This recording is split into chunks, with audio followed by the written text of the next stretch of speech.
Hello and welcome to our channel solo tales. और आज की हमारी मूवी का नाम है लंबरजैक द मॉन्स्टर। तो चलिए शुरू करते हैं मूवी की बेसिक प्लॉट लाइन। मूवी की शुरुआत में हम बहुत सारे पुलिस ऑफिसर्स को कहीं जाता देख पाते हैं। यहाँ बैकग्राउंड में एक बच्चे की नरेशन भी हमें सुनने को मिलती है, जो कि एक स्टोरी नरेट कर रहा था। स्टोरी एक मॉन्स्टर लंबरजैक के ऊपर थी। बच्चे की नरेशन हमें बताती है कि लंबरजैक आम इंसानों के बीच में रहा करता था। लंबरजैक के बड़े कान हुआ करते थे जिसे वो हमेशा छिपाए रखता था। और ये नरेशन अब इधर ही बंद हो जाती है। साथ ही में अब सारे पुलिस ऑफिसर्स तोमा मेंशन के गेट को नॉक करते हैं। इस घर का मालिक यानी कि कजाऊ तोमा गेट खोलता है। पुलिस ऑफिसर माकी बताता है कि हमें आपके घर के खिलाफ सर्च वारंट मिला है, इसलिए हम बस आपका घर चेक करने आए हैं। क्या आप हमें बता सकते हैं कि आपकी वाइफ मिदोरी तोमा किधर है? कुजाओ अपनी वाइफ का नाम सुनते ही गेट बंद करके जोर से चिल्लाकर कहता है, मिदोरी यहाँ पुलिस आ चुकी है। कुजाओ के इतना कहते ही पुलिस अंदर घुस आती है और पूरा घर जांचने लगती है। तभी इन ऑफिसर्स को एक अजीब दरवाजा मिलता है जिसे ऑफिसर माकी खोलते हैं। हम देख पाते हैं कि इस दरवाजे के उस पार एक एक्सपेरिमेंट लैब था। वापस से उस छोटे बच्चे की स्टोरी नरेशन हमें सुनाई देती है। यहाँ हमें पता लगता है कि जिस बच्चे की इतनी देर से हम नरेशन सुन रहे थे वो बच्चा यही था। इस बच्चे के सर पर पट्टी बंधी हुई थी और ये बच्चा लंबरजैक की कहानी मिदोरी तोमा को ही सुना रहा था। तभी ऑफिसर माकी को देखते ही मिदोरी खड़ी हो जाती है और उस बच्चे के सामने नाइफ तान देती है। ऑफिसर माकी मिदोरी से उस बच्चे को छोड़ने का कहता है, जिस पर मिदोरी कहती है, क्या तुम बस इसी बच्चे की फिक्र करते हो? माकी पूछता है, बाकी बच्चे किधर हैं? कैमरा वापस से आता है उसी बच्चे पर जो कि हमें कहानी नरेट कर रहा था। हम नोटिस करते हैं कि इस बच्चे के सामने नाइफ होने के बावजूद भी उसे कोई फर्क नहीं पड़ रहा था और ये बच्चा बस स्टोरी नरेट किए जा रहा था। तभी माकी की टीम का एक ऑफिसर हुनो आकर माकी को बताता है कि बाकी बच्चों की बॉडीज दूसरे रूम में है और लगभग वहाँ 15 बॉडीज हैं जो कि केमिकल के टैंकर में पड़ी हुई हैं और बच्चों के सर पर बहुत सारे टाके हैं। हुनो की बात सुन माकी अपनी गन मिदोरी की तरफ तान लेता है और उस बच्चे को छोड़ने कहता है, लेकिन मिदोरी के हाव भाव से हम समझ पाते हैं कि मिदोरी पूरी तरह से एक पागल औरत है। यहाँ पर मिदोरी अपने ही नेक पर उस नाइफ को चलाकर सबके सामने आत्महत्या कर लेती है। जिसके बाद कैमरा शिफ्ट होता है लंबरजैक बुक के ऊपर और ये सीन यहीं कट होता है। अब कहानी काफी आगे के समय में शिफ्ट होती है, जहां हम अकारी निनोमिया को कार से कहीं जाता देख पाते हैं। अकारी नोटिस करता है कि एक ब्लैक कार उसका बहुत टाइम से पीछा कर रही है। यहाँ अकारी अपनी कार की स्पीड बहुत तेज कर देता है। वहीं जो ब्लैक कार अकारी का पीछा कर रही थी वो भी अपनी स्पीड बढ़ा देती है। तभी मोड़ आते ही ब्लैक कार का ड्राइवर अकारी को रोड के बीचों बीच खड़ा दिखता है और अपनी गाड़ी मोड़ देता है, जिस कारण ब्लैक कार में बैठे ड्राइवर का एक्सीडेंट हो जाता है। लेकिन इस ब्लैक कार में बैठा आदमी गाड़ी में जिंदा था और वो बस गाड़ी में फंस चुका था। अकारी इस गाड़ी में बैठे ड्राइवर के पर्स को देखता है, जिससे हमें पता चलता है कि इस आदमी का नाम राशि है और राशि जनरल अफेयर्स में काम करता है। राशि अकारी को एम्बुलेंस को कॉल करने कहता है, पर इसके बजाय अकारी राशि से पूछता है कि तुम मेरा पीछा क्यों कर रहे थे। राशि बताता है कि मुझे कई सारे डेथ सर्टिफिकेट्स मिले, जिससे मुझे पता चला कि तुम्हारे दोस्त यानी कि डॉक्टर सुगीता ने बहुत से लोगों की डेथ का रीजन गलत बताया है, इसलिए मैं अपने थोड़े फायदे के लिए तुम्हें ब्लैकमेल करने वाला था, क्योंकि तुम सुगीता के बहुत करीबी हो और मेरे पास तुम्हारे खिलाफ भी सिक्योरिटी फुटेजेस हैं और उन फुटेजेस से साफ साफ पता चल रहा है कि इन डेड बॉडीज के फेक रिपोर्ट्स में तुम भी शामिल हो। राशि की बात सुन अकारी पूछता है, क्या तुम्हारी कार में डैश कैमरा है? जिस पर राशि ना में जवाब देता है। अकारी कहता है, तुम्हें डैश कैमरा लगवा लेना चाहिए था, क्योंकि आजकल कार एक्सीडेंट में होने वाली मौतें बहुत आम बात हैं। राशि कहता है, तुम एक लॉयर हो और ऐसा नहीं कर सकते। लेकिन इधर अकारी राशि के गर्दन पर कार की टूटी मिरर से कट मार देता है, जिससे राशि वहीं मर जाता है। इसके बाद नेक्स्ट सीन में हम अकारी को एक लैब की तरफ जाता देख पाते हैं।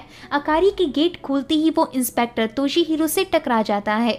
तोशीहिरो अकारी से माफी मांगते हुए यहाँ से चली जाती है। हम अकारी के साइड में अब सुगीता को नोटिस करते हैं। असल में सुगीता इस हॉस्पिटल का असिस्टेंट डायरेक्टर और अकारी का बहुत पुराना दोस्त भी है। सुगीता बताता है कि तोशीहिरो मेट्रोपॉलिटिकल डिपार्टमेंट की ऑफिसर है, लेकिन चिंता मत करो, वो तुम्हारे लिए नहीं आई थी। असल में तोशीहिरो किसी सीरियल मर्डर केस के सिलसिले से आई थी और शायद ये मर्डर किसी साइकोपाथ से जुड़ा हुआ है, ऐसा मुझे तोशीहिरो ने बताया। इतना बताकर सुगीता अकारी से यहाँ आने का कारण पूछता है, जिसके बाद हम इन दोनों को हॉस्पिटल के बाहर देख पाते हैं।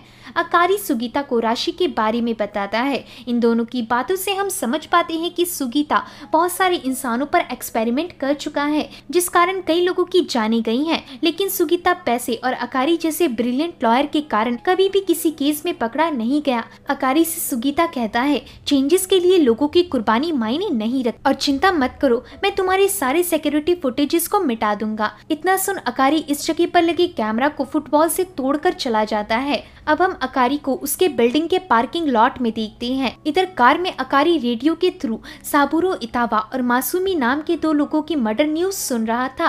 पुलिस के हिसाब से दोनों मर्डर आपस में कनेक्टेड हैं, क्योंकि दोनों विक्टिम्स के सर को अलग किया गया था। इतना सुनने के बाद अकारी अपनी गाड़ी पार्क करके बाहर निकलता है। तभी पार्किंग की सारी लाइट्स ऑफ हो जाती हैं और अब अकारी अपने सामने एक मुखौटा पहने हुए आदमी को देखता है, जिसने एक कुल्हाड़ी अपने हाथ में ले रखी थी। ये अनजान आदमी अकारी पर उसी कुल्हाड़ी से हमला कर देता है। अकारी इस आदमी को पैसों का लालच देता है, लेकिन ये अनजान आदमी कहता है, तुम जैसे शैतान तो बस मरना ही डिजर्व करती हो। यहाँ पर अकारी जैसे तैसे करके भागने लगता है, पर ये अनजान आदमी अकारी पर कुल्हाड़ी फेंकता है और अकारी के सर पर कुल्हाड़ी का बैक साइड जा लगता है, जिससे अकारी को ब्लीडिंग होने लगती है। तभी एक लड़की ये सब देखकर जोर से चिल्लाकर भाग जाती है। अब अकारी अपने आप को बचाने के लिए पानी के पाइप को खोल देता है, जिससे पार्किंग लॉट की वाटर स्प्रिंकलर्स ऑन हो जाती हैं और इससे सारी लाइटें भी ऑन हो जाती हैं, जिस कारण उस अनजान आदमी को यहाँ से जाना पड़ता है। अब आप लोगों ने इधर एक चीज नोटिस की होगी कि इस अनजान आदमी ने लंबरजैक जैसा मुखौटा पहना हुआ था। खैर, इस आदमी के जाते ही अकारी अपने वॉलेट में रखे सारे नोट निकालकर उन्हें खा जाता है। ऐसा अकारी ने आखिर क्यों किया, ये हमें मूवी के आगे पता चलेगा। उन नोटों को खाकर अकारी कहता है, मैं तुम्हें मार कर रहूंगा, और ये सीन यहीं एंड हो जाता है। नेक्स्ट सीन में हम पुलिस ऑफिसर्स की मीटिंग देखते हैं। इस मीटिंग में डिपार्टमेंट हेड साकुरा सबको बताती है कि हमें अभी तक 2 विक्टिम्स मिली हैं और दोनों ही विक्टिम्स के सर को अलग किया गया है, जिससे हम ये अंदाजा लगा सकते हैं कि मर्डर किसी एक इंसान ने किया है और ये किसी नए सीरियल किलर का काम हो सकता है। फिर चीफ हिरोशी बताता है कि दोनों ही विक्टिम्स को कुल्हाड़ी से मारा गया है, जिसमें से पहली विक्टिम का नाम मासूमी है। मासूमी 29 साल की एक होस्टेस है और मासूमी ने अपने घटिया स्कीमों से बहुत लोगों की जिंदगी बर्बाद की थी। यहाँ तक कि मासूमी के नेबर्स भी उसे पसंद नहीं करती थी। वहीं दूसरे विक्टिम का नाम साबुरो इतावा है। साबुरो इतावा की उम्र 36 साल की थी और वो कोई काम नहीं करता था, लेकिन साबुरो ने बहुत से लोगों को मारा है। साथ ही में साबुरो पर रेप के भी इल्जाम थे। हमने दोनों ही विक्टिम की प्रोफाइलिंग की, बट हमें किसी भी सस्पेक्ट या अलीबी के बारे में अभी तक पता नहीं चला। साथ ही में विक्टिम्स की बॉडी में कोई जबरदस्ती के निशान भी नहीं थे, जिससे अंदाजा लगाया जा सकता है कि किलर विक्टिम के घर में पहले से ही मौजूद था और विक्टिम्स के आते ही किलर ने पीछे से झटके से वार करके उन्हें मार डाला। यहाँ तक कि किलर ने विक्टिम्स के घर में किसी भी चीज की चोरी तक नहीं की, जिससे पता चलता है कि किलर कोई एक ही आदमी है। लेकिन विक्टिम्स के बीच में कोई भी चीज हमें अभी तक कॉमन नहीं मिली है। हिरोशी के बाद एसएसपीसी एनालिसिस यानी कि इंस्पेक्टर तोशीहिरो बताती है कि किलर ने किसी सेक्सुअल रीजन के कारण मर्डर्स नहीं किए। साथ ही में मौका वारदात पर हमें किलर किसी फुटेज में कैप्चर होता हुआ भी नहीं दिखा, जिसका मतलब है कि किलर बहुत टाइम से इन दोनों पर नजर रखे हुए था और बस सही मौके का इंतजार कर रहा था। इससे हम समझ पाते हैं कि दोनों ही विक्टिम्स को मारने का किलर का अपना कोई अलग मोटिव है। साथ ही में ये भी कहा जा सकता है कि किलर कोई साइकोपाथ भी हो सकता है, क्योंकि किलर ने विक्टिम्स को बहुत बेरहमी से मारा था। लेकिन मुझे ये भी लगता है कि विक्टिम्स एक दूसरे से किसी रूप से कनेक्टेड हैं, बट मैं इस बात को लेकर इतनी कंफर्म नहीं हूँ। तभी एक सेकंड के लिए कैमरा आता है अकारी पर। अकारी यहाँ हॉस्पिटल में था और अकारी के सर पर पट्टी बंधी हुई थी। इसके बाद हम तोशीहिरो और इनुई को देख पाते हैं। इधर इनुई उस सीरियल किलर को हेड थीफ के नाम से एड्रेस करता है। इनुई की बात सुन तोशीहिरो का ये कहना था कि किलर कोई अनएम्प्लॉयड पर्सन है या फिर फ्लेक्सिबल वर्किंग शेड्यूल में काम करता है, क्योंकि दोनों मर्डर दिन के 2 अलग अलग टाइम पर हुए हैं और मारने के मेथड से लगता है कि किलर कोई आम सा दिखने वाला एक इंटेलिजेंट मेल है। तभी इधर चीफ हिरोशी आकर इनुई को विक्टिम की प्रोफाइल को डीपली एग्जामिन करने कहता है। इनुई जाने से पहले तोशीहिरो से पूछता है, क्या तुम कंफर्म हो कि किलर ने मर्डर किसी आपसी दुश्मनी या चोरी के रीजन से नहीं किया? ऐसा सवाल पूछकर इनुई यहाँ से चला जाता है। अब सीन आता है अकारी पर, जिसे कि डॉक्टर देखने आए थे।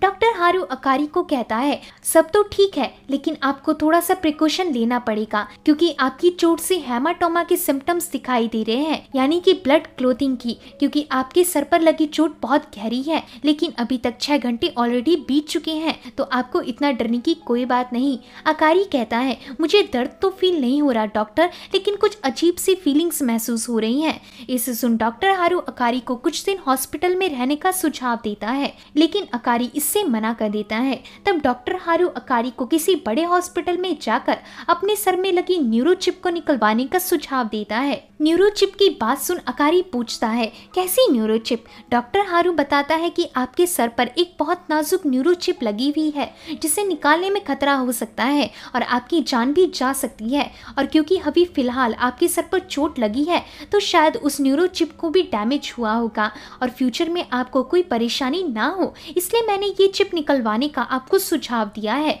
ऐसा कहते ही डॉक्टर हारू अकारी से पूछता है क्या आपको इस न्यूरोचिप के बारे में नहीं पता था? लेकिन यहाँ एकदम से अकारी बोलता है अरे ये न्यूरोचिप, इसके बारे में तो मुझे बहुत पहले से पता है और मैं इसके सिलसिले में अपने पर्सनल डॉक्टर से बात करूंगा। अकारी की बात सुन डॉक्टर और नर्स यहाँ से चले जाती हैं। डॉक्टर के जाने के बाद अकारी अपने फोन में इस बारे में सर्च करता है कि कहीं किसी ने उसके न्यूरोचिप की बात न्यूज वालों को तो नहीं बता दी।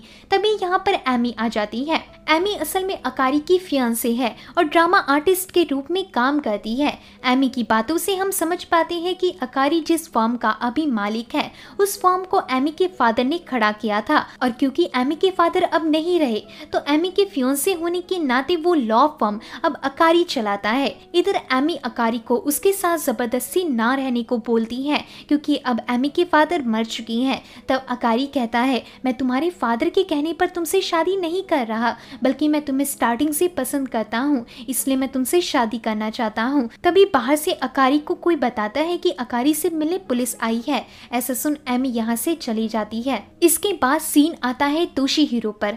तोशीहीरो मासूमी यानी कि पहली विक्टिम के घर में थी और मर्डर सीन को ऑब्जर्व कर रही थी कि कैसे किलर ने विक्टिम के घर में आती ही उसे मारने तक के प्लान को एग्जीक्यूट किया होगा।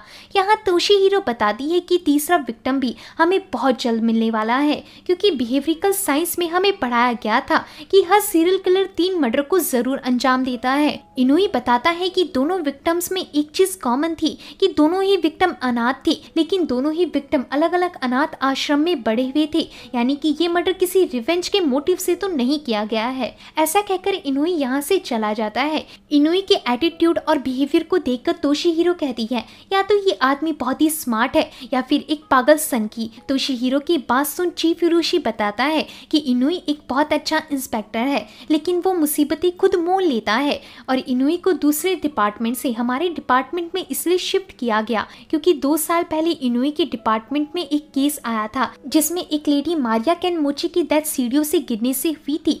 पर इनुई को पूरा यकीन था कि उस लेडी का मर्डर इंश्योरेंस के पैसों के लिए मारिया के ही हस्बैंड यानी कि केनमोची ने किया है, लेकिन कोई सबूत ना होने के कारण केनमोची को रिहा कर दिया गया। साथ ही में केनमोची को इंश्योरेंस के पैसे भी मिल गए। ये सब देख इनुई चुप नहीं बैठ सकता था, इसलिए इनुई ने पर्सनली ही इस केस की जांच करनी शुरू कर दी। और फिर एक दिन जब मारिया के फादर ने केनमोची को मारिया के ग्रेवयार्ड में चलकर मारिया से माफी मांगने को कहा, तब केनमोची ने उल्टा मारिया के फादर से ये कहा कि तुम्हारी बेटी ने मरने से पहले कुछ अच्छा तो नहीं किया था, साथ ही में मरने के बाद मुझे उसके इंश्योरेंस से भी ज्यादा पैसे नहीं मिले। माफी तो तुम्हें मुझसे मांगनी चाहिए कि तुम उस लड़की के फादर हो जो कि मेरे गले पड़ी हुई थी और मैंने उसे इतने सालों तक झेला। केनमोची की बात सुन मारिया के फादर केनमोची को मारने के लिए हाथ उठाती हैं, लेकिन यहाँ केनमोची के मुकाबले मारिया के फादर बहुत कमजोर और बूढ़े हो चुके थे, जिस कारण वो कुछ नहीं कर पाते। तभी इधर इनुई आकर केनमोची को जोरदार तमाचा मारता है, जिससे केनमोची का सर दीवार पर जा लगता है। और आगे इस घटना के बाद केनमोची इनुई के खिलाफ रिपोर्ट कर देता है, जिस कारण इनुई को दूसरे डिपार्टमेंट यानी हमारे डिपार्टमेंट में शिफ्ट कर दिया गया ताकि इनुई मारिया केस में वापस ना पड़े और केनमोची से दूर रहे। ये सब सुन तोशिहीरो कहती है ये केनमोची भी कोई साइकोपाथी होगा। अब सीन आता है अकारी और सुगीता पर। सुगीता अकारी को बताता है कि तुम्हारे सर में लगा न्यूरोचिप का मॉडल बहुत पुराना है। अकारी पूछता है आखिर ये मेरे सर में क्या कर रहा है। सुगीता कहता है न्यूरोचिप की शुरुआत हुई थी मसल्स को स्टिमुलेट करने के लिए, लेकिन अब क्योंकि साइंस बहुत एडवांस हो गया है तो न्यूरोचिप को अब इमोशंस को खत्म करने के लिए भी यूज किया जा सकता है। और अभी तक जितने भी लोगों पर इस न्यूरोचिप का एक्सपेरिमेंट किया गया है वो सब इसे झेल नहीं पाए हैं, इसलिए 30 साल पहले ही इस एक्सपेरिमेंट को बंद कर दिया गया था। यहाँ हमें इन दोनों की बातों से समझ आता है कि अकारी एक अनाथ है और शायद अकारी के सर पर ये न्यूरोचिप अकारी के पेरेंट्स ने ही लगवाई थी और अकारी के न्यूरोचिप को ब्रेन के उस हिस्से में लगाया गया है जहां अकारी अच्छे और बुरे काम में फर्क ना कर सके, यानी कि अकारी किसी भी बुरे काम को करते वक्त गिल्ट महसूस नहीं कर सकता। अकारी पूछता है आखिर ऐसी जगह पर कोई चिप क्यों लगवाएगा। सुगीता कहता है ये शायद एबनॉर्मल बिहेवियर को रोकने के लिए लगवाया गया हो और तुम्हें जानकर हैरानी होगी कि ये एक इलीगल काम है और शायद तुम्हें तुम्हारे माँ बाप ने इसलिए अनाथ आश्रम छोड़ दिया था क्योंकि तुम उनके एक्सपेरिमेंट में खरी नहीं उतरे थे। तभी अकारी सुगीता के स्क्रीन में एक पॉपअप नोटिफिकेशन देखता है। इसे देख अकारी कहता है मुझ पर हमला करने वाले ने भी ऐसा ही मास्क पहना हुआ था। सुगीता कहता है अरे ये तो एक मूवी का पोस्टर है जो कि लंबरजैक द मॉन्स्टर पर बेस्ड है। अकारी कहता है मुझे इस मास्क मैन को ढूंढना होगा क्योंकि वो मेरे गलत कामों के बारे में जानता है और शायद वो मेरे कारनामों के बारे में पुलिस को भी बता सकता है। ऐसा कहकर अकारी चला जाता है। अब नेक्स्ट सीन में अकारी लंबरजैक की स्टोरी पढ़ने लगता है। इस स्टोरी को पढ़ने के बाद अकारी अपनी पट्टी उतार कर खुद को मिरर में देखने लगता है। इसके बाद सीन आता है तोशिहीरो पर। यहाँ पुलिस डिपार्टमेंट को वापस से एक डेड बॉडी मिली थी और इस विक्टिम का नाम यूशी था। यूशी एक फ्रीलांस फोटोग्राफर था और यूशी की मौत 4 दिन पहले हो चुकी थी। साथ ही में किलर ने सेम पहले 2 विक्टिम्स की तरह ही इसका मर्डर किया था। यूशी की उम्र 34 साल की थी। यूशी लोगों के निजी फोटोज खींचकर उन्हें ब्लैकमेल किया करता था और यूशी एक अनाथ भी था। तोशिहीरो कहती है इन तीनों विक्टिम्स के बीच और भी कनेक्शंस हो सकते हैं, हमें उन कनेक्शंस को ढूंढना होगा। अब सीन आता है अकारी पर जो कि एमी से कॉल पर बात कर रहा था। इधर एमी कहती है मुझे अभी भी नहीं लगता कि मेरे फादर ने आत्महत्या की थी। तभी हम अकारी की एक मेमोरी देख पाती हैं। इसमें एमी के फादर को अकारी ने ही मारा था। ये याद करके अकारी को थोड़ा अजीब फील होता है, जिसके बाद अकारी एमी को खुद का ध्यान रखने का कहकर कॉल काट देता है। फिर हम नेक्स्ट सीन में अकारी को बाहर जॉगिंग करता देख पाती हैं। रास्ते में अकारी एक बच्ची के साथ उसके फादर को नोटिस करता है। यहाँ पर इस बच्ची का फादर इस बच्ची को बहुत उल्टा बोल रहा था। अकारी पहले तो इस चीज को नजरअंदाज करता है और जाने लगता है, लेकिन तभी अकारी को अपने बचपन का एक विजन आता है। यहाँ पर अकारी लगभग 3 से 4 साल का था और एक 8 से 9 साल का बच्चा अकारी को भागने को बोल रहा था। इस 8 साल के बच्चे को एक लेडी लात मारती है और ये और कोई नहीं बल्कि मिदोरी तोमा थी, यानी कि अकारी का बचपन मिदोरी तोमा से भी जुड़ा हुआ है। ये सब याद करके अकारी खुद को रोक नहीं पाता और उस बच्ची के फादर को पीटने लगता है। और जब अकारी उस बच्ची की तरफ देखता है तब वो छोटी बच्ची अकारी को पीछे की ओर इशारा करती है। तभी अकारी के पीछे वही मुखौटा पहना हुआ आदमी हमला कर देता है, लेकिन यहाँ अकारी वापस बच जाता है। अकारी उस मुखौटा पहने आदमी का मुखौटा तो हटा देता है, लेकिन अंधेरा होने के कारण अकारी उसका चेहरा नहीं देख पाता। यहाँ मुखौटा पहना आदमी अकारी को मारने के लिए कुल्हाड़ी से हमला करने लगता है। तो अब अकारी अपनी जान बचाने के लिए ब्रिज से कूद जाता है, जिससे अकारी की जान बच जाती है। अब सीन वापस से आता है तोशिहीरो पर। यहाँ पुलिस डिपार्टमेंट को वापस से एक और डेड बॉडी मिली थी और मारने का तरीका भी सेम पिछले तीनों विक्टिम्स की तरह था। इस चौथे विक्टिम का नाम मित्सुहिको काबायाशी था। मित्सुहिको एक 37 साल का बैंकर था जिसने बहुत से लोगों को लूटा था। साथ ही में मित्सुहिको एक अनाथ भी था। तोशिहीरो कहती है सीरियल किलर पहले के मुकाबले ज्यादा तेजी से लोगों को मार रहा है, क्योंकि पहले 2 विक्टिम्स में 15 से 20 दिनों का फर्क था, लेकिन रिसेंटली मिले तीसरे और चौथे विक्टिम्स में 10 दिन से भी कम का अंतर है। साथ ही में ऐसा लगता है कि किलर के पास बहुत ही कम टाइम है, इसलिए किलर ने मित्सुहिको को ऐसे खुले में मारा, या फिर किलर से उसका कोई टारगेट बच गया है इसलिए वो पागलों की तरह लोगों को मार रहा है। अब नेक्स्ट सीन में पुलिस डिपार्टमेंट में एक ऑफिसर आकर सबको बताता है कि 2 हफ्ते पहले अकारी नाम के एक आदमी पर किसी ने पार्किंग लॉट में हमला किया था। इस हमले में अकारी के सर पर बहुत गहरी चोट आई थी, लेकिन अकारी उस हमले में बच गया था। था। अकारी की फोटो देख तोशिहीरो को याद आता है कि उसने अकारी को डॉक्टर सुगीता से मिलते टाइम देखा था। ऐसा याद करके तोशिहीरो यहाँ से निकलने लगती है।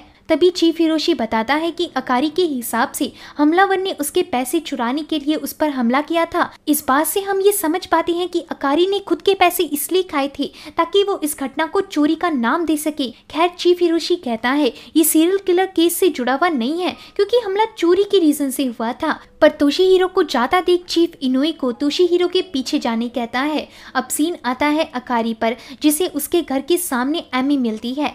एमी अकारी को खाने का सामान देकर जाने लगती है, लेकिन अकारी एमी को अपने घर में इनवाइट करता है। घर के अंदर एमी अकारी के हाथों में लगी चोट नोटिस करती है। अकारी बताता है कि मुझे ये चोट जॉगिंग करते टाइम गिरते हुए लगी थी। एमी कहती है तुम्हें अपनी कमियों को मुझसे छिपाना नहीं चाहिए, आखिर मैं तुम्हारी फियांसे हूँ। तभी एमी नोटिस करती है कि अकारी की पट्टी सही तरह से नहीं बंधी थी, इसलिए एमी अकारी की पट्टी को ठीक करने लगती है। यहाँ अकारी पहली बार एमी को बहुत अजीब तरह से घूरता है। तभी घर की बेल रिंग होती है और अब हम नेक्स्ट सीन में अकारी को तोशिहीरो से बात करता देख पाते हैं।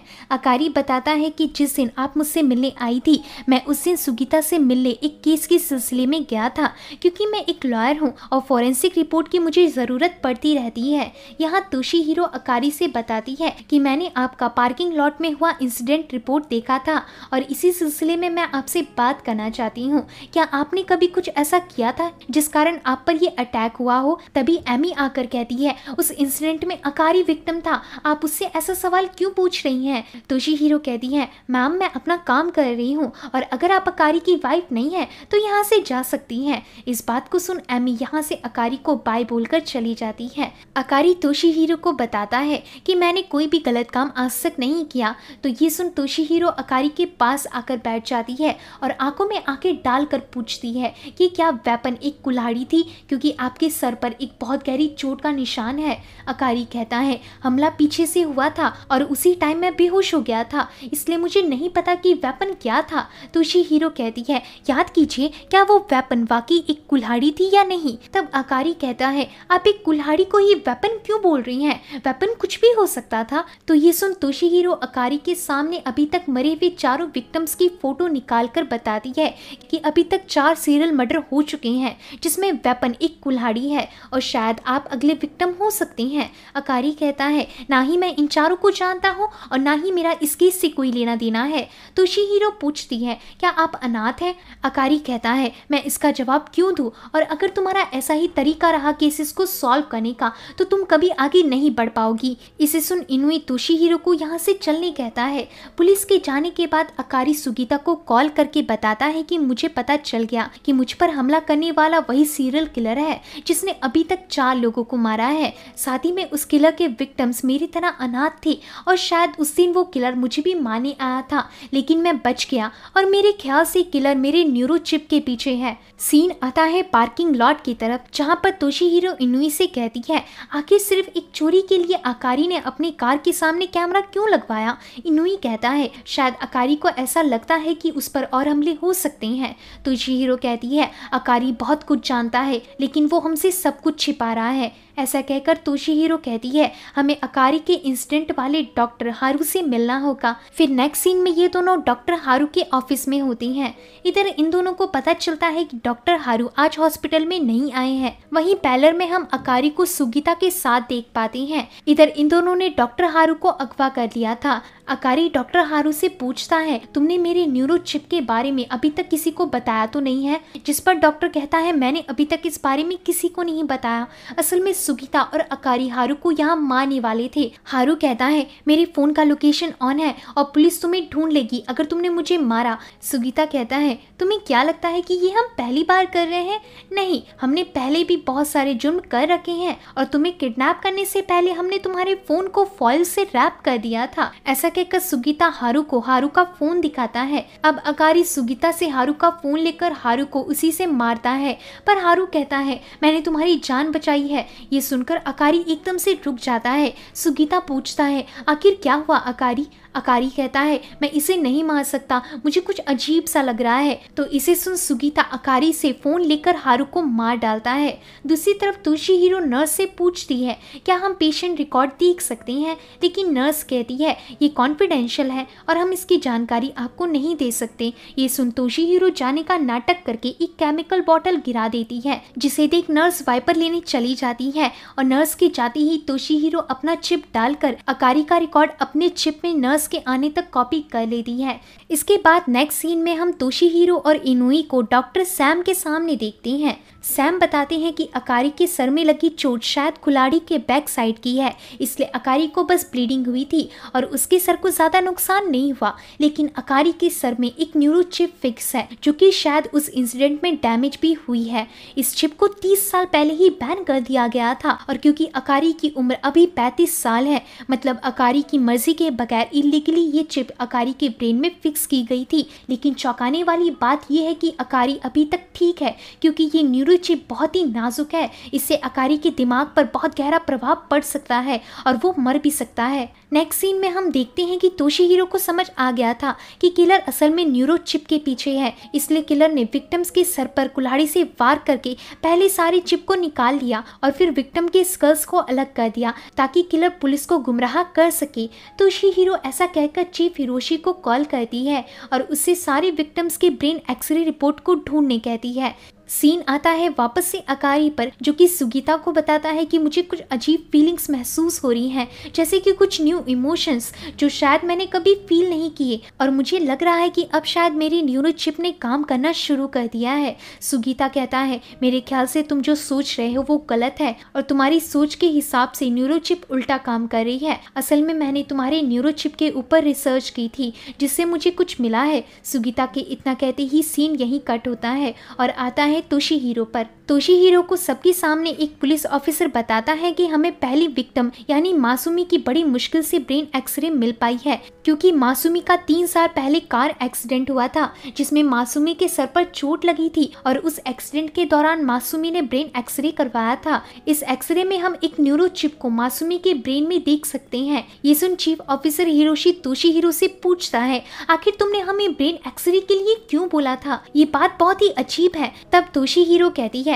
असल में मुझे लगा कि हमें एक बार ब्रेन एक्सरे भी देखना चाहिए, लेकिन हम व्यूवर्स जानते हैं कि तोशिहीरो यहाँ झूठ बोल रही है क्योंकि तोशिहीरो ने अकीरा की न्यूरो चिप के बारे में जानकर कनेक्शन ढूंढने के लिए ही हिरोशी को एक्सरे का बोला था। अब दूसरा ऑफिसर कहता है कि ऑर्फनेज में आने से पहले मासूमे के सर पर पट्टी लगी हुई थी और ये घटना 30 साल पहले की है। तोशिहीरो कहती है इसका मतलब 30 साल पहले बच्चों पर इलीगली एक्सपेरिमेंट करके उन्हें ऑर्फनेज में छोड़ दिया गया था और मेरे हिसाब से इस केस का कनेक्शन 30 साल पहले किसी बच्चों की किडनैपिंग केस से जुड़ा हो सकता है। तभी हिरोशी बताता है कि 30 साल पहले एक केस आया था जिसे तोमा केस के नाम से भी जाना जाता है। वहीं पैलर में सुगीता अकारी को बताता है कि तुम्हारे न्यूरो चिप का कनेक्शन तोमा केस से है और तुम उस केस के अननोन सर्वाइवर हो सकते हो। सुगीता के इतना कहते ही सीन वापस से आता है पुलिस डिपार्टमेंट में। यहाँ पर तोमा केस के इंचार्ज यानी कि ऑफिसर माकी को करंट केस को सॉल्व करने में मदद करने के लिए बुलाया गया था। माकी अब एक रिटायर्ड ऑफिसर है। माकी बताते हैं कि 30 साल पहले हमें एक मिसिंग कंप्लेंट मिली थी जिसमें एक ताकेशी नाम के बच्चे को अगवा कर लिया गया था। हैरानी की बात यह है कि किडनैपर ने रैंसम के पैसे भी नहीं डिमांड किए थे, जिस कारण हमें कोई क्लू नहीं मिल पाया और इस घटना के बाद से बहुत सारे बच्चे धीरे धीरे गायब होना शुरू हो गए, जिस कारण से ये एक किडनैपिंग सीरियल केस बन गया। लेकिन जब हम इस केस की सतह पर गए तो हमें कुछ विटनेसेस से पता चला कि किडनैपिंग के दौरान एक व्हीकल का इस्तेमाल किया गया था और उस व्हीकल के ओनर का नाम कुजाओ तोमा था। फिर हमारी टीम ने कुजाओ तोमा के घर पर रेड मारी और कुजाओ के घर से हमें 15 बच्चों की लाशें मिली। इन मरे हुए बच्चों के ऊपर मिदोरी तोमा ने एक्सपेरिमेंट किया था, लेकिन पकड़े जाने पर मिदोरी ने मौका वारदात पर सबके सामने सुसाइड कर लिया। मिदोरी उन बच्चों के सर में न्यूरो चिप फिट कर रही थी जिसमें वो हर बार नाकामयाब होती थी और बच्चे मारे जाते थे, लेकिन उस एक्सपेरिमेंट में बस एक ही बच्चा बच गया था और उस बच्चे का नाम ही ताकेशी है और ताकेशी ही वो बच्चा था जिसे सबसे पहले मिदोरी ने किडनैप किया था। आगे माकी बताता है कि कुजाओ तोमा ने कोर्ट में बताया कि उनके एक्सपेरिमेंट में सिर्फ ताकाशी का ही न्यूरोप्लांट सक्सेसफुल हुआ था और बाकी सारे बच्चे मारे गए थे। कोर्ट ने बच्चों को अगवा करने और उन पर एक्सपेरिमेंट करने के लिए कुजाओ तोमा को उम्र कैद की सजा सुनाई, लेकिन कुजाओ तोमा जेल में ही मर गया। साथ ही में ताकेशी की प्राइवेसी के कारण हमें उस न्यूरो चिप को सीक्रेट रखना पड़ा। लेकिन अब रिसेंटली हुई केस से मुझे लगता है कि सिर्फ ताकेशी ही नहीं इकलौता सर्वाइवर था, बल्कि और भी बच्चे थे जो कि एक्सपेरिमेंट को सरवाइव कर चुके थे और तोमा ने उन्हें ऑर्फनेज में छोड़ दिया होगा। तोशीहिरो पूछती है आखिर तोमा बच्चों के सर में ये न्यूरो चिप फिट क्यों कर रहे थे। माकी बताता है असल में मिदोरी तोमा बच्चों की सही और गलत चीजों में फर्क करने की पावर को रोकना चाहती थी और इस चीज को मिदोरी तोमा न्यूरो चिप से कंट्रोल करना चाहती थी। मिदोरी तोमा का सिर्फ एक ही मोटिव था और वो था इन बच्चों को साइकोपाथ में कन्वर्ट करना। अब सीन वापस से आता है सुगीता पर, जो कि अकारी को बताता है कि तोमा का बेटा एलेक्स एक साइकोपाथ था।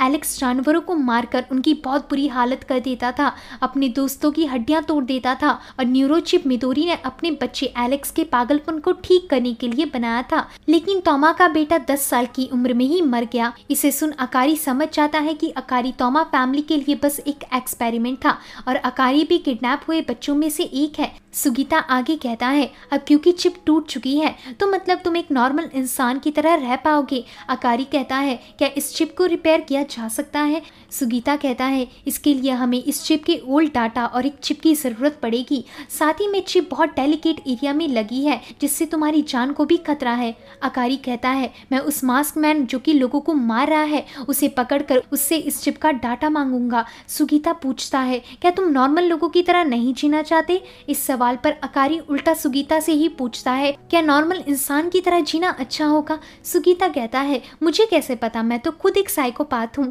आगे सुगीता अकारी से कहता है मैं तुम्हें तोमा की डिटेल्स भेज दूंगा और अगर मैं सच बोलूँ तो तुम अगर अच्छे इंसान भी बन गए तब भी तुम्हारे किए हुए बुरे काम कभी नहीं बदलेंगे अकारी। ऐसा कहकर सुगीता चला जाता है। आगे तोशीहिरो माकी से पूछती है ताकेशी का क्या हुआ। माकी बताता है ताकेशी का बिहेवियर आम बच्चों के मुकाबले बहुत बदतर था, क्यों है ना इनुई। तो अब इनुई रिवील करता है कि केनमोची ही ताकेशी है और केनमोची का पूरा नाम ताकेशी केनमोची है। ये सुन चीफ हिरोशी कहते हैं हमें केनमोची की सुरक्षा करनी पड़ेगी क्योंकि अगला टारगेट केनमोची भी हो सकता है। चीफ की बात सुन इनुई जाने लगता है, लेकिन चीफ इनुई को केनमोची से दूर रहने कहता है। ये सुन इनुई को बहुत गुस्सा आता है, लेकिन इनुई कुछ कर भी नहीं सकता था। इसके बाद नेक्स्ट सीन में हम इनुई को तोशीहिरो के साथ एक रेस्टोरेंट में देख पाते हैं। तोशीहिरो पूछती है कि क्या हमें केनमोची को बचाना चाहिए। इनुई कहता है ये सीरियल किलर सही काम कर रहा है और मेरे हिसाब से वो किलर वैसे भी साइकोपाथ्स को ही मार रहा है, ऐसे लोगों को जीने का कोई हक नहीं।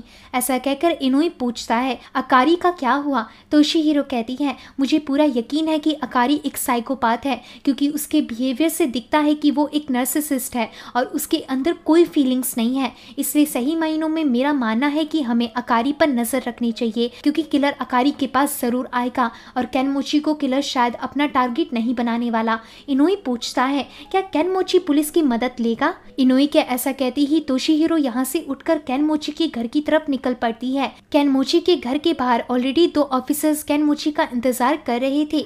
तभी यहाँ केनमोची भी आ जाता है।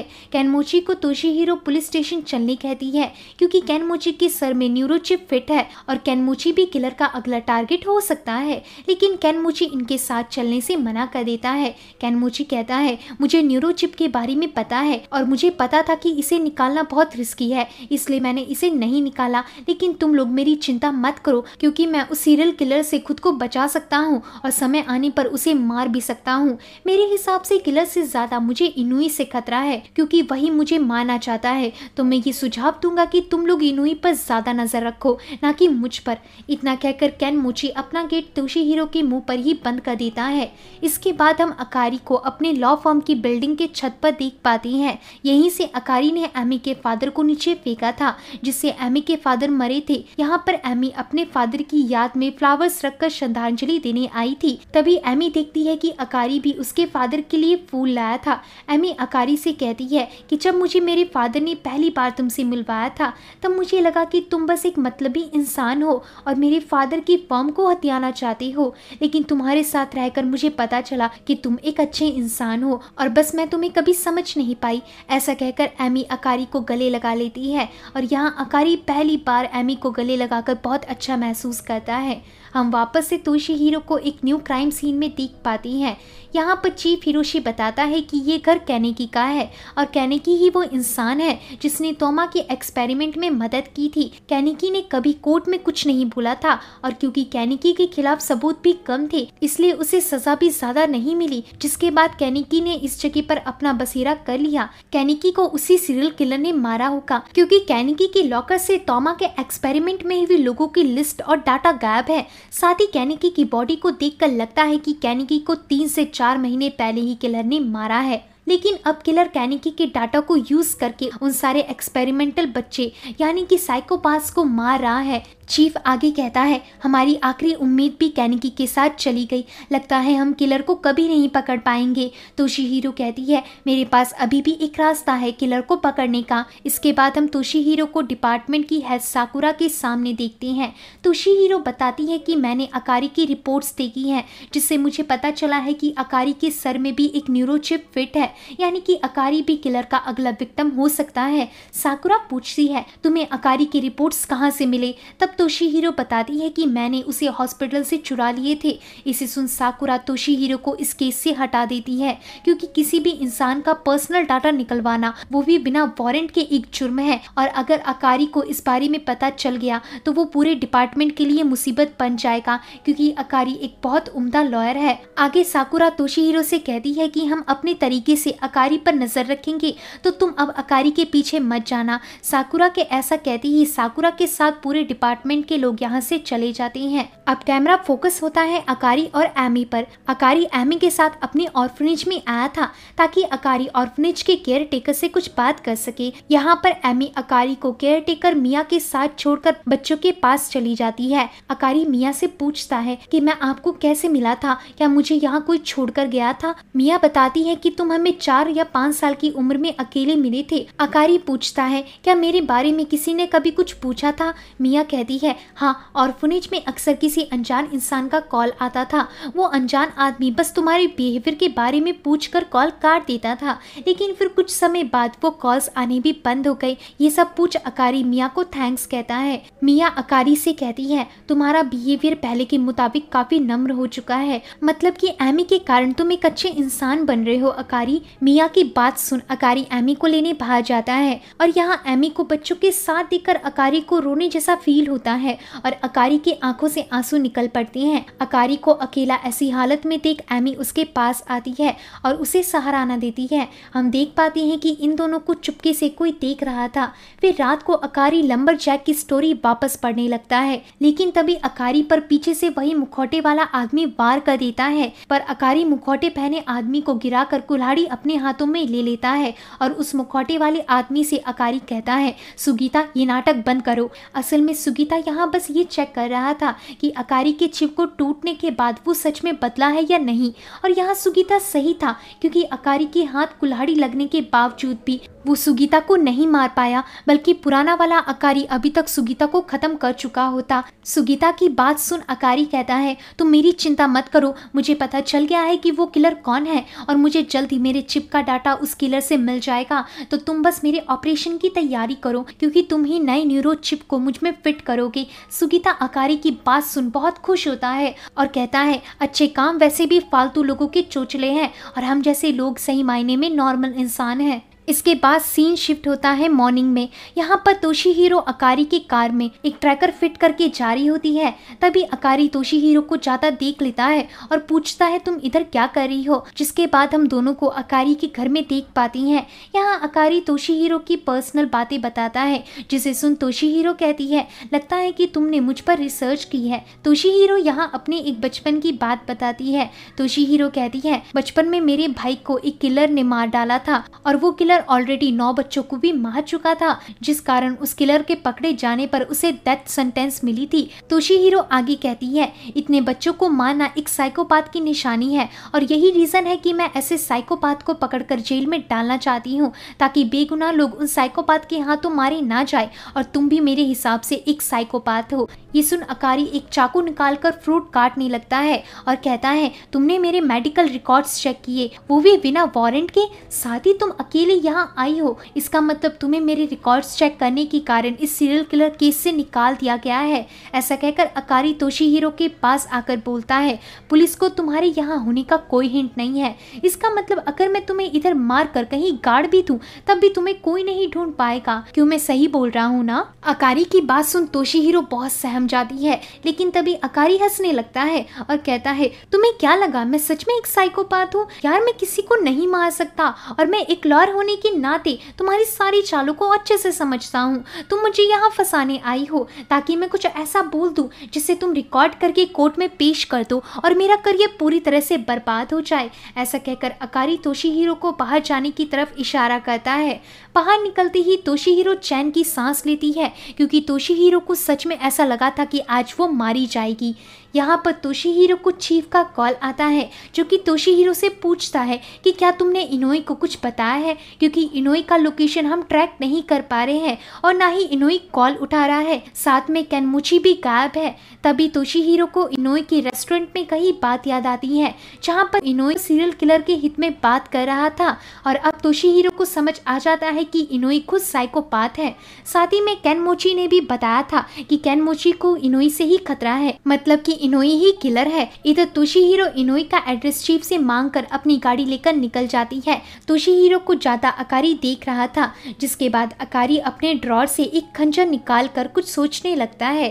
तभी अकारी को एक नोटिफिकेशन आता है। ये मैसेज किलर का था, जिसमें कि एमी की फोटो थी, यानी कि किलर ने एमी को किडनैप कर लिया है। किलर ने अकारी को तोमा मेंशन आने का लिख रखा था, तो अब अकारी तोमा के घर की तरफ निकल जाता है। इस घर में आते टाइम अकारी को कुछ फ्लैशबैक्स आती हैं, जो कि अकारी के बचपन के थे। अकारी अपने बचपन में मिदोरी को भी देखता है।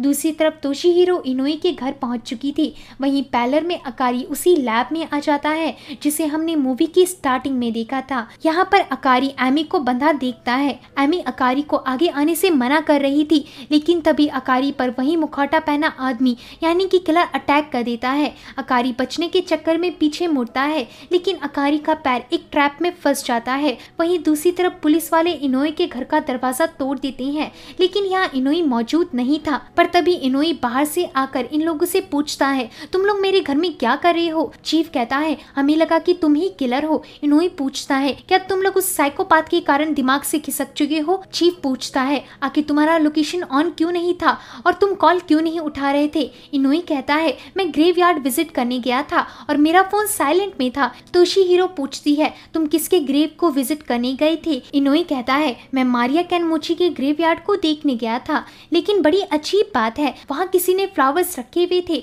और वो भी फ्रेश थे, जबकि मारिया के फादर मर चुके हैं और मारिया का भी कोई रिलेटिव नहीं है। सीन वापस आता है अकारी पर। यहाँ अकारी किलर से कहता है, मुझे पता है कि आज तुम मुझे मार डालोगे, तो क्यों ना तुम मुझे मरने से पहले सच बता दो कि तुम असल में कौन हो, क्योंकि मैं जानता हूँ कि तुम मुझ जैसे ही एक सक्सेसफुल एक्सपेरिमेंट हो। पैलर में तोशिहीरो अपने फोन को देखते हुए यहाँ से भागने लगती है। दूसरी तरफ अब किलर अपना मुखौटा हटा लेता है और अब हमें रिवील होता है कि असली किलर असल में केनमुची था। केनमुची की शक्ल देख अकारी कहता है, मुझे पता है कि तुम्हारी न्यूरो चिप भी टूट चुकी है। तभी हम केनमुची की एक मेमोरी देख पाते हैं, जिसमें उसे इनोई ने घुसा मारा था। इस मेमोरी से हम समझ पाते हैं कि इनोई के घुसे के कारण केनमुची का सर दीवार पर लगा और वो चिप टूट गई। अब अकारी आगे कहता है, मुझे पता है कि तुम्हें अपने किए गुनाहों पर बहुत गिल्ट हो रहा है, इसलिए तुमने सारे साइकोपाथ्स जो सक्सेसफुल एक्सपेरिमेंट्स थे उन्हें मारना शुरू कर दिया। पैलर में तोशिहीरो गाड़ी लेकर अकारी के लोकेशन की तरफ यानी कि तोमा मेंशन निकल पड़ती है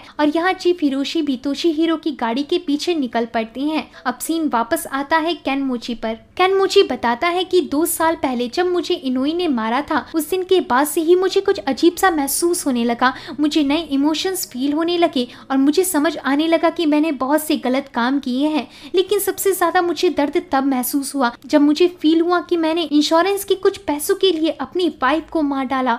मेरे जीने की उम्मीद मेरी वाइफ थी, जिसके जाने के बाद मुझे पता चला कि मैं उससे कितना प्यार करता था। मेरी वाइफ मेरे लिए सब कुछ थी। ये सुन अकारी कहता है, तुम मुझे मार डालो लेकिन एमी को जाने दो, उसने कुछ नहीं किया। तो यहाँ केनमोची एमी की पट्टी खोलकर उसे जाने कहता है, लेकिन उल्टा एमी अकारी के पास आकर उसे यहाँ से चलने कहती है। यहाँ पर एमी को अकारी को बचाता हुआ देख केनमोची अकारी से कहता है, मैं अकारी तुम पर बहुत टाइम से नजर रखे हुए था और मुझे तुम्हारी सच्चाई पता है। तुमने ही एमी के फादर को मारा है ना। ये सुन एमी कहती है, ये आदमी झूठ बोल रहा है ना अकारी। पर अकारी यहाँ कुछ नहीं बोलता। अब केनमोची अकारी को मारने आगे बढ़ता है, लेकिन अकारी एमी को ढक लेती है ताकि केनमोची अकारी को ना मार पाए। ये देख केनमोची रुक जाता है और अब अकारी यहाँ जोर से हंसने लगता है। अकारी कहता है, तुम बस हम साइकोपाथ्स को ही मारना चाहते हो, इसलिए उस दिन पार्किंग लॉट में तुमने उस चिल्लाती हुई लड़की को भागने दिया। अकारी यहाँ एक्सेप्ट करता है कि वो एक साइकोपाथ है और ऐसा बोलते ही अकारी एमी को होस्टेज बना लेता है। यहाँ अकारी को पता था कि केनमोची किसी बेगुनाह को मरने नहीं देगा, इसलिए अकारी ने एमी को होस्टेज बना लिया था। अकारी केनमोची से उस न्यूरोचिप का डाटा मांगता है, लेकिन केनमोची अकारी से एमी को छोड़ने कहता है। तब अकारी एमी को बताता है कि मैंने ही तुम्हारे फादर को मारा था और अब तुम भी मेरे हाथों मरोगी। क्यों, ये कितना रोमांटिक है ना। ये देख केनमोची अकारी पर हमला कर देता है। वहीं एमी के सर पर चोट लगने से एमी बेहोश हो जाती है। यहाँ अकारी केनमोची को मारने लगता है, जिससे केनमोची बहुत हद तक कमजोर पड़ जाता है। अब अकारी केनमोची के ऊपर एक लोहे की शेल्फ गिरा देता है और केनमोची की कुल्हाड़ी उठाकर उस पर वार करता है। केनमोची अब उठने के लायक नहीं था, तो अब अकारी केनमोची को बताता है कि जब तुमने मुझ पर उस दिन पार्किंग लॉट में हमला किया था, तब मेरी भी न्यूरो चिप तुम्हारी तरह टूट गई थी। ऐसा कहकर अकारी केनमोची का फोन अनलॉक करके न्यूरो चिप का डाटा ले लेता है। केनमोची बताता है कि तुम अपनी किडनैपिंग से पहले एक बहुत अच्छे परिवार से बिलोंग करते थे, जहाँ पर तुम सेंटर ऑफ अटेंशन थे। तुम्हें प्यार से पाला गया था। आगे केनमोची पूछता है, तुम अब इस डाटा से दोबारा न्यूरो चिप बनाकर खुद में फिट करोगे, लेकिन इसे करने से तुम्हें क्या हासिल होगा। अकारी केनमोची की बात सुन एमी की तरफ देखता है और कहता है, एमी के कारण मुझे इमोशंस का पता चला, मैं खुद को बदल पाया, इसलिए मैं अब अपना ऑपरेशन नहीं कराऊंगा और ये डाटा डिलीट कर दूंगा। यहाँ हम समझ पाते हैं कि अकारी वाकई एमी से प्यार करने लगा था। केनमोची अकारी की बात सुन हंसते हुए कहता है, तुम वाकई अब बदल चुके हो अकारी, लेकिन मैं अपने किए कर्मों के दर्द को लेकर नहीं जी पाऊंगा। अकारी कहता है, तुम गिल्ट में हो, लेकिन मैं जीना चाहता हूँ और नए तरह के फीलिंग्स को फील करना चाहता हूँ। केनमोची कहता है, तुम अभी भी वैसे ही हो जैसे बचपन में मैंने तुम्हें देखा था और यही बात मुझे और तुम्हें अलग करती है। हम देख पाते हैं कि उस ब्रिज में जॉगिंग करते वक्त जिस फ्लैशबैक को अकारी ने देखा था, वो असल में अकारी और केनमोची का था। केनमोची यहाँ अकारी से माफी मांगता है और कहता है, उस दिन मैं तुम्हें बचा नहीं पाया। केनमोची की बात सुन और ये सब याद करके अकारी केनमोची का हाथ पकड़ लेता है, जिसके बाद अकारी एमी को लेकर यहाँ से निकल जाता है। वहीं केनमोची अपनी सिगरेट से इस जगह में आग लगा देता है। तभी इधर तोशीहिरो भी आ जाती है और इस घर के अंदर घुस आती है, लेकिन यहाँ से अकारी और एमी ऑलरेडी जा चुके थे। वहीं केनमोची को तोशीहिरो देखकर यहाँ से निकलने कहती है, पर केनमोची ने अपने फेथ को एक्सेप्ट कर लिया था, इसलिए केनमोची एक स्माइल देते हुए इस आग में समा जाता है और केनमोची को जलता हुआ तोशीहिरो और पुलिस वाले देखते रह जाते हैं। अब हम नेक्स्ट डे अकारी को वापस देखते हैं। अकारी यहाँ अपने लॉ फॉर्म में बैठा हुआ था, तभी तोशीहिरो इधर आती है और कहती है, तुम जानती थी ना कि गाड़ी में ट्रैकर फिट है, यानी कि तुम चाहती थी कि मैं तुम्हारे पीछे आऊं, क्योंकि तुमने ही ट्रैकर को तोमा मेंशन में मेरे आने से कुछ समय पहले ही फेंक दिया था। अकारी पूछता है, आखिर तुम्हें ऐसा क्यों लगता है। तोशीहिरो कहती है, तुमने मेरा यूज किया है, हमें सबूतों से पता चल गया है कि केनमोची ही किलर है और वो नहीं चाहता था कि साइकोपाथ्स के कारण और लोग मरे, इसलिए केनमोची साइकोपाथ्स को मार रहा था। लेकिन कल हमारे तोमा मेंशन पहुंचने से पहले ही तुमने केनमोची को मारा और उसे अधमरा कर दिया ताकि केनमोची आग में जलकर मारा जाए और तुम केनमोची को मारकर जिंदा बच जाओ। तभी अकारी को एक कॉल आ जाता है। अब तोशीहिरो जाते वक्त बस इतना कहती है, मैं तुम्हें पकड़ कर रहूंगी, तब तक तुम किसी के हाथों मारे मत जाना। हम देख पाते हैं कि वो कॉल सुगीता ने अकारी को किया था, क्योंकि अकारी ने सुगीता को सर्जरी के लिए मना कर दिया था, जिससे सुगीता बहुत नाराज था। सुगीता यहाँ यहाँ एक बिल्ली को उठाकर ले जाता है, यानी कि सुगीता अब उस बिल्ली पर एक्सपेरिमेंट करेगा। सुगीता के बिहेवियर से हम अंदाजा लगा सकते हैं कि शायद वो भी तोमा के एक्सपेरिमेंट का एक सक्सेसफुल कैंडिडेट है, या फिर सुगीता असल में ही एक नेचुरल साइकोपाथ है। सीन वापस आता है अकारी पर, जो कि एमी से मिलने आया था। यहाँ अकारी एमी से माफी मांगता है और नई शुरुआत करने को कहता है। ऐसा कहकर अकारी एमी को गले लगाता है, पर एमी अकारी को चाकू भोंक देती है। एमी कहती है, चाहे तुम कितना भी बदल जाओ, तुमने मेरे पिता को मारा है, मैं तुम्हारे साथ नई शुरुआत कैसे कर सकती हूँ। ये सुन अकारी एमी को थप्पड़ मारकर उसका गला दबा देता है, जिससे एमी के गर्दन में निशान बन जाते हैं। और इन निशानों को देख अकारी एमी को छोड़ देता है और कहता है, पुलिस को जाकर बताना कि तुमने मुझे सेल्फ डिफेंस में मारा था। तो एमी यहाँ से भाग जाती है और अब इधर अकारी जमीन में गिर जाता है। असल में अकारी ने भी केनमोची की तरह अपना फेथ एक्सेप्ट कर लिया था, क्योंकि अकारी को पता चल गया था कि उसने बहुत से बुरे काम किए हैं। वहीं एमी, जिसे उससे सच्चा प्यार हो गया था, वो भी अब उसके साथ नहीं रहने वाली थी। तो अकारी के हिसाब से उसके जीने का मोटिव खत्म हो चुका था और ये दिखाते हुए मूवी एंड हो जाती है। दोस्तों, मूवी का एंड हम व्यूवर्स के लिए एक क्वेश्चन छोड़कर जाता है कि क्या वाकई अकारी जैसे लोग जो कि अपने आप को बदलना चाहते हैं, उन्हें जीने का हक है या नहीं। आप लोग मुझे इस बात का जवाब कमेंट सेक्शन में बता सकते हैं। तब तक के लिए आप लोग अपना ख्याल रखें और मैं वापस आऊंगी ऐसे ही एक और मजेदार वीडियो के साथ। तो मैं आपसे गुजारिश करूंगी, अगर वीडियो पसंद आता है तो वीडियो को लाइक और चैनल को सब्सक्राइब करें। धन्यवाद।